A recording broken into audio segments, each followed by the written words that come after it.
Hello and welcome to Loving the Imperfect podcast. I'm Brianne Terzinski. Today's psalm is 38. It's another long psalm from David. This one's a teeny bit shorter than last week's because Easter's coming up and this episode will contain information about Pontius Pilate. I think I should read the whole thing. Psalm 38, a psalm of David. Lord, do not rebuke me in your anger, or discipline me in your wrath. Your arrows have pierced me, and your hand has come down on me. Because of your wrath, there is no health in my body. There is no soundness in my bones because of my sin. My guilt has overwhelmed me, like a burden too heavy to bear. My wounds fester and are loathsome. Because of my sinful folly, I am bowed down and brought very low. All day long I go about mourning. My back is filled with searing pain. There is no health in my body. I am feeble and utterly crushed. I groan in anguish of heart. All my longings lie open before you, Lord.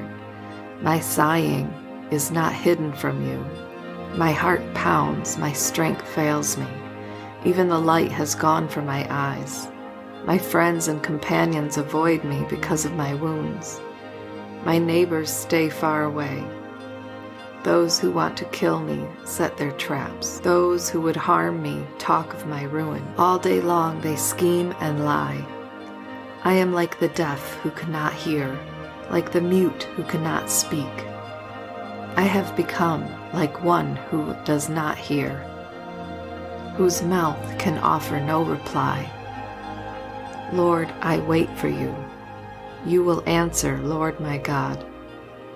For I said, do not let them gloat or exalt themselves over me when my feet slip. For I am about to fall, and my pain is ever with me. I confess my iniquity. I am troubled by my sin. Many have become my enemies without cause. Those who hate me without reason are numerous. Those who repay my good with evil lodge accusations against me. Though I seek only to do what is good, Lord, do not forsake me. Do not be far from me, my God. Come quickly to help me, my Lord and my Savior. This psalm is asking for God's mercy. I should mention that the study Bible, because I went down below just to get some ideas for, what to pinpoint in here. And it says, David saw his anguish as judgment from God for his sins. Sometimes God has to punish his children in order to bring them back to himself. Okay, so these are some of the additions that I don't like in the study Bible. Additions like sometimes God has to punish his children with illness, basically, in order to bring them back to himself. And I will say that this is wrong. We have bodies that are like imperfect machines, but they are perfect in many ways. My grandma died on January 1st she had cancer, but her health was just deteriorating. But you could see how much her body was working just to keep her alive, even when she wasn't eating and wasn't drinking. The body will do everything it can to keep us alive. And it's really, really miraculous the way the body works. And in that is perfection, really. But we have things that go on here and there, things that go wrong. When we're stressed from circumstances, maybe even from our own guilt or anxiety, our bodies often react by making us sick. It is much of the time connected to our lives, the lives that we're currently living. It can be a sign for us to turn back and see things differently and see what's most important. Will I go as far to say that in some cases, brief sickness can be good? I think sometimes if there is a positive outcome and it doesn't lead to death. But sickness is a time, it's a liminal space of the unknown. We're really at the mercy of our bodies at that moment. We have to give our will over to the health and the healing of our own bodies. So we have no control at all. We have to say, hey, I'm in pain, even though I have a million things to do today. All of that stuff can wait. All we can do is be gentle with ourselves by resting and by eating better and drinking better and allowing others to take care of us. Being sick can be a beautiful time of rest and gentleness, if we allow it to be. Most of us are wearing ourselves out by working too much and trying to impress everyone with how amazing and dedicated we are to our jobs. And sickness can be a tremendous relief from that world. And so for anyone to say that sickness is a kind of punishment, sure, it feels that way, especially if the illness comes with pain and with impending death. But it can remind us about not taking our health for granted and to remind us to take it easy and take it slow and care a little less about winning the accomplishment medals. They will never get you to the place your heart most longs. It will never get you to that place. I just wanted to address that sickness is not a punishment. It is to bring you into some sort of awareness. And when we're sick or we are not able to do everything, maybe we're in pain. Currently, right now, my back is out. I laid in bed all day yesterday and it was amazing. So I want to talk about Pontius Pilate because, a lot of that psalm was about the guilt that David felt because he had done something wrong. And I'm sure that Pontius Pilate felt very guilty for condemning Jesus to death. Okay, Easter is coming up. So maybe you're going to be going to a Good Friday service soon where they go through the whole passion. When I was a little girl, or even in my 20s probably, might sound stupid, but I'm just going to tell you anyway. We would recite the Nicene Creed in church. I go to a Protestant church. I've mentioned it before. I'm Episcopal, okay? I've been going there since I was baptized.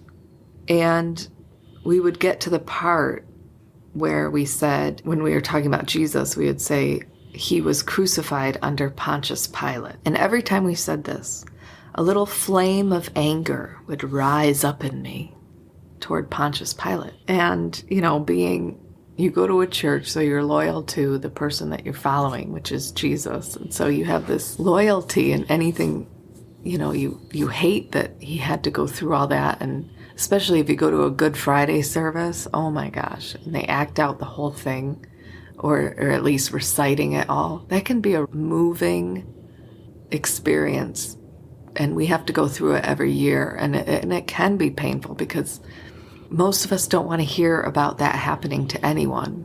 The torture and the mocking and just the injustice of it and the violations.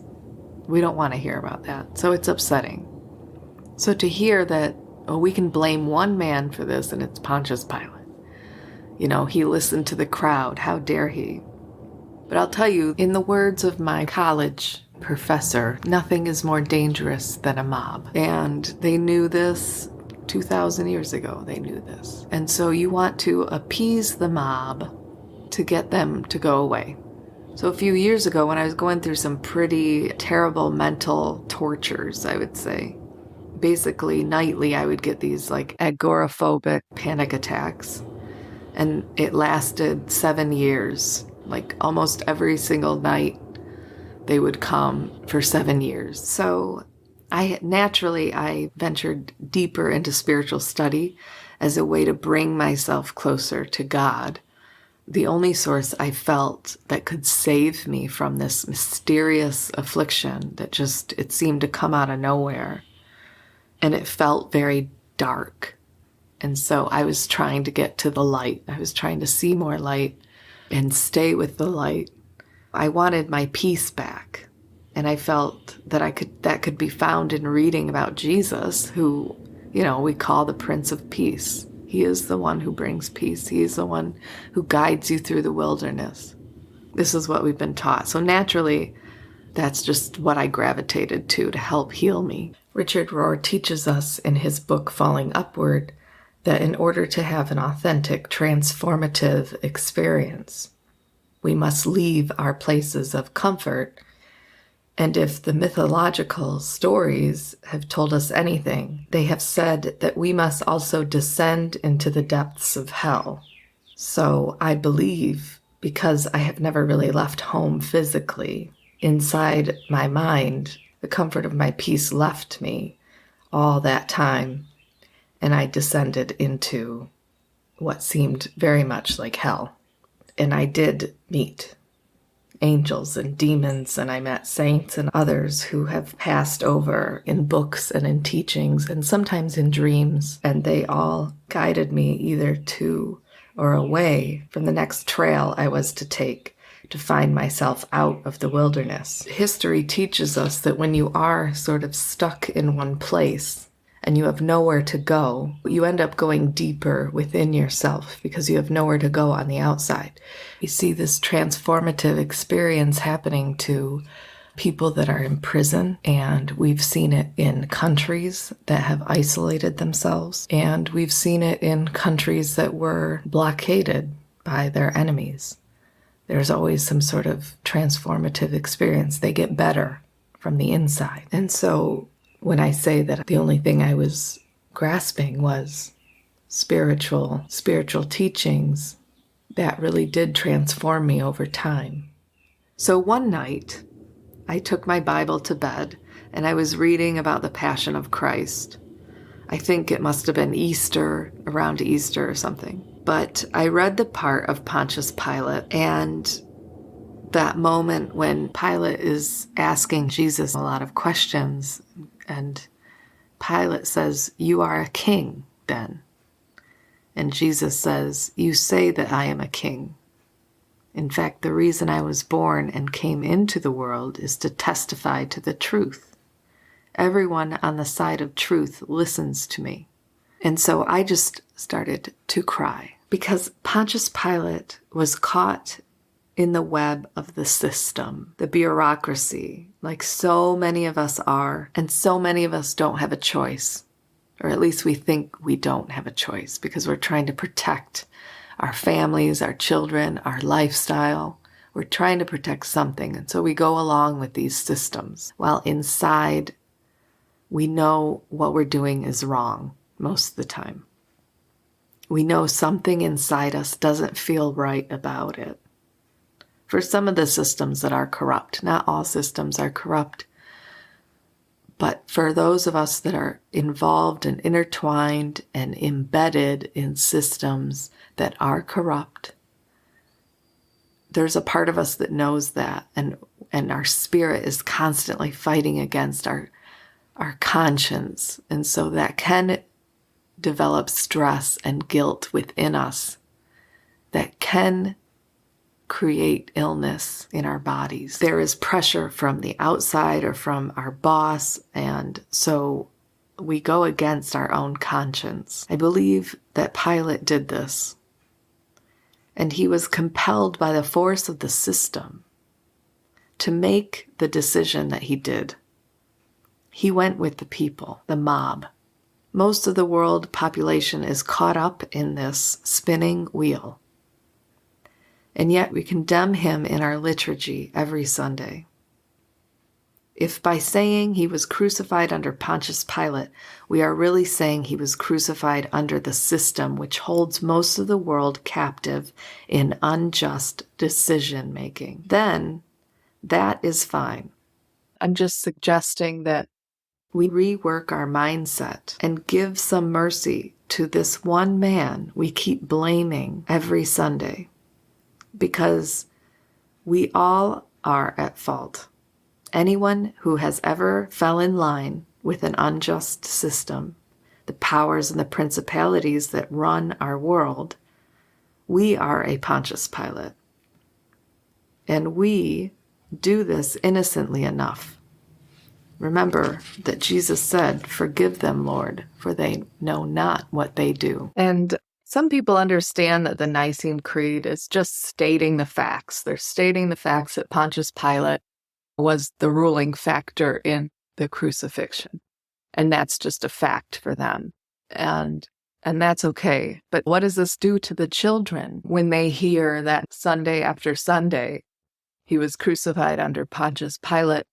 We're sort of insinuating that he was killed because of this man, Pontius Pilate. So to me, it reinforces that dualistic us versus them mentality and the blame game. I just think that we should be aware of that, maybe, or at least make sure the children know that it's different than that. But I will tell you, Pontius Pilate's clever move, and this is what made me weep. He knew he was caught in the system, too deep.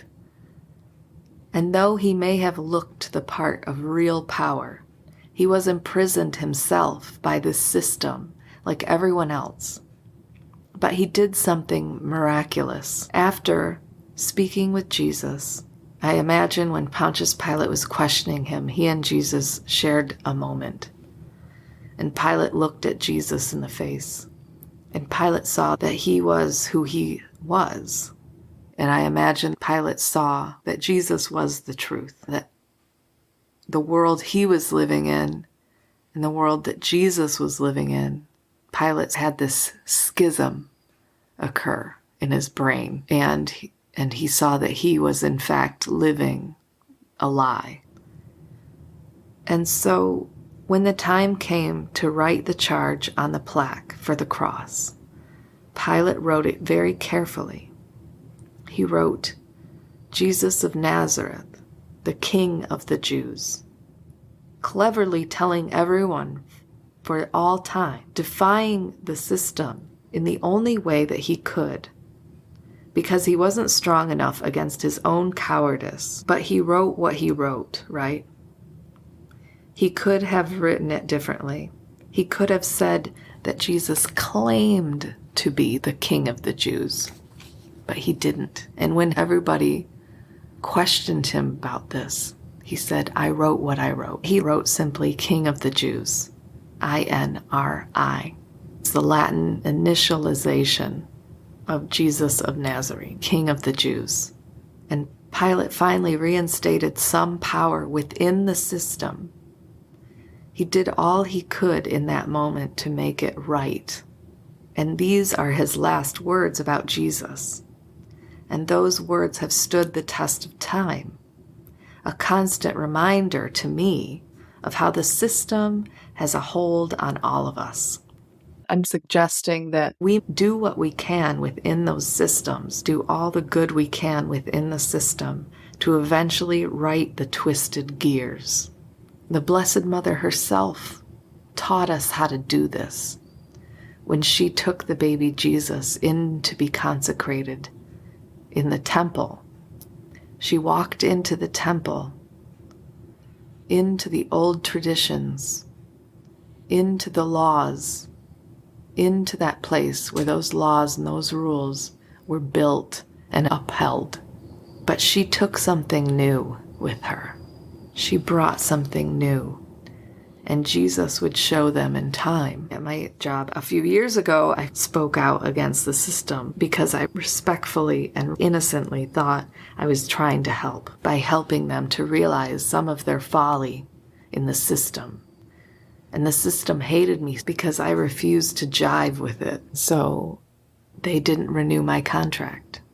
The system will tell you not to tell your story. The system will tell you not to be vulnerable. And so even me telling this story about a shameful moment in my life is me fighting that system, fighting the system that wants to silence us from telling these stories because we might sound pathetic. And since when do we have to pretend that we are stronger than we really are? It's my attempt to fight that system that tells us not to show weakness So be prepared to make enemies when you beat against injustice in the world or at your place of work. For a long time after that, I felt I had done something wrong, which is exactly what people that mistreat you and abuse you want you to think. They want you to think it's your fault, so they don't have to feel guilty at all for what they did to you, so they can have a clean break and they don't have to live with the guilt hanging over them. That's part of the machine, and they want you to feel ashamed. So ashamed, in fact, that you never talk about it. Meanwhile, they keep the system going this way. My priest and my spiritual director helped me understand that I shouldn't be ashamed by the fact that I was let go at the end of the year. That it was a tremendous compliment to the work I was doing there, that I was unraveling them. I was a nuisance. For me, it was very much like last week's crucifixion, Psalm 31. For I hear many whispering terror on every side. They conspire against me and plot to take my life. And God knows how long they plotted to get rid of me, while they smiled at me in the hallways and the thresholds of copy rooms and lunchrooms. And I never saw it coming, except for one early morning before I left for work. I let my dog out, and I heard the birds singing and talking, and they seemed to be warning me of a coming disaster. And for some reason, I thought about Jesus in the garden and his prayer to God right before he was crucified. And I wondered if the birds sounded the same to him, if there was any part of him at all that found peace in their innocent song. If they sang to him, "Peace, brother, peace, all shall be well." If they gave him any comfort at all. Or if he found the sound to be menacing, a looming warning of oncoming torture and pain and death. And so, if you do decide to make small steps toward justice, realize that depending on who you're dealing with, you might make some enemies. You might even get fired.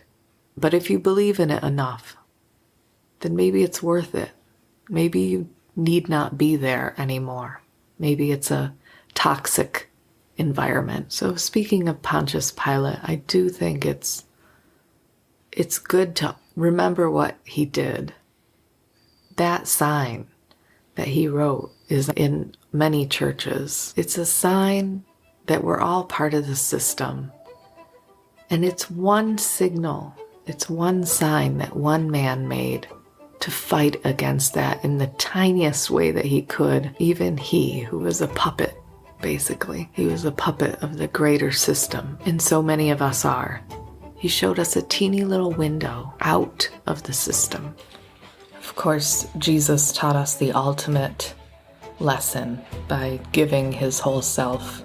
We're asked to do our small part, I think, to fight against injustice. It takes a lot of courage, and it will do a tremendous amount of good.